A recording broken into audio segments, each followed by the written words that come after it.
Hi friends, రెండవ పాఠం తెగలు సామాజిక నిర్ణయాధికారం. Question number 1. తెలంగాణలో వివిధ గిరిజన సమాజాలు ఏవి? చెంచులు, కొండరెడ్లు, గోండ్లు, యానాదులు, కోయలు, సవరలు. సరైన సమాధానం ఆప్షన్ 4 పైవన్నీ.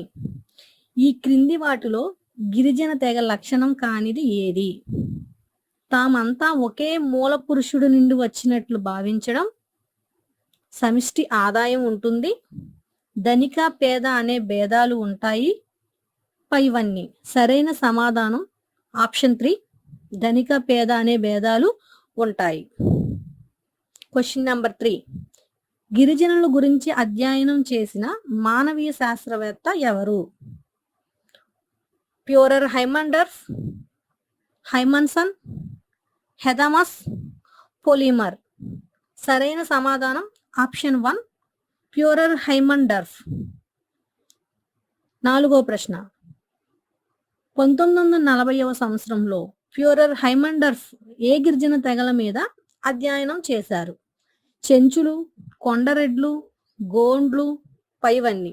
సరైన సమాధానం ఆప్షన్ 4 పైవన్నీ. 5వ ప్రశ్న. ఈ క్రింది వాటిలో హైదరాబాదులో నివసించే గిరిజన తెగ ఏది? గోండ్లు, సవరలు, యానాదులు, కోయులు, పైవేవి కావు. సరైన సమాధానం ఆప్షన్ 1 గోండ్లు. 6వ ప్రశ్న. గోండ్ల పంచాయతీకి గల పేర్లు ఏవి? పంచ్, గ్రామ సభ, గ్రామ మండలి, పైవన్నీ. సరైన సమాధానం 4 పైవన్నీ. 7వ ప్రశ్న. గిరిజన సమాజంలో గ్రామ పెద్దను ఏమని పిలుస్తారు? మాట్ల, పాట్ల, గ్రామని, గ్రామ పెద్ద.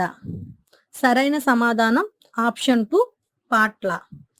ఈ క్రింది వాటిలో పాట్ల ముఖ్య లక్షణం కానిది? ఇది వంశపారంపర్యం కాదు, విధులను సక్రమంగా నిర్వహిస్తాడు, సమన్వయకర్తగా వ్యవహరిస్తాడు, పైవన్నీ. సరైన సమాధానం ఆప్షన్ 1 ఇది వంశపారంపర్యం కాదు. 9వ ప్రశ్న.